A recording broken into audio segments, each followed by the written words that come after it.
చిన్నపిల్లలు ఈ వీడియో మీకోసమే. మీ తల్లిదండ్రులు ఎంతో కష్టపడి ఇష్టపడి ఇంట్లో వండే వంటకాలు తినకుండా మీరు బయట దొరుకుతున్నటువంటి ప్రిజర్వేటివ్ ఫుడ్స్ని తినడం వల్ల మీ ఆరోగ్యం ఎంతగా పాడైపోతుంది అంటే మీ ఆరోగ్యం విషయంలో మీ తల్లిదండ్రుల మాట మీరు ఖచ్చితంగా వినాలి. ఏవి పడితే అవి తినకూడదు. ఎందుకంటే క్రిమి కీటకాలు కూడా వాటికి కావాల్సినవే తింటాయి. కానీ నేడు మీరు ఇష్టం వచ్చినట్టు ప్రిజర్వేటివ్ ఉన్న రకరకాల ఫుడ్స్ని తింటున్నారు. వాటిలో చాలా వరకు కెమికల్స్ అండ్ రకరకాల క్రిమి యాడ్ అయిపోయి ఉన్నాయి. కాబట్టి మీరు ఏవి పడితే అవి తినకూడదు. ఐస్ క్రీమ్లు, చాక్లెట్స్, కూల్ డ్రింక్స్ అని అనేక రకాల విషపూరితమైనటువంటి పదార్థాలను తిని మీ ఆరోగ్యాన్ని మీరే పాడు చేసుకుంటున్నారు. కాబట్టి పెద్దలు ఏది చెప్పినా మీరు జాగ్రత్తగా విని మీ ఆరోగ్యాన్ని కాపాడుకోండి.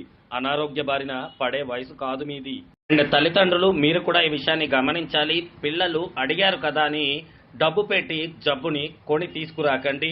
Kinder Joy, cool drinks, chocolates, so many preservative foods ఈ రోజున పిల్లల ఆరోగ్యాన్ని క్షీణించేలా చేస్తున్నాయి.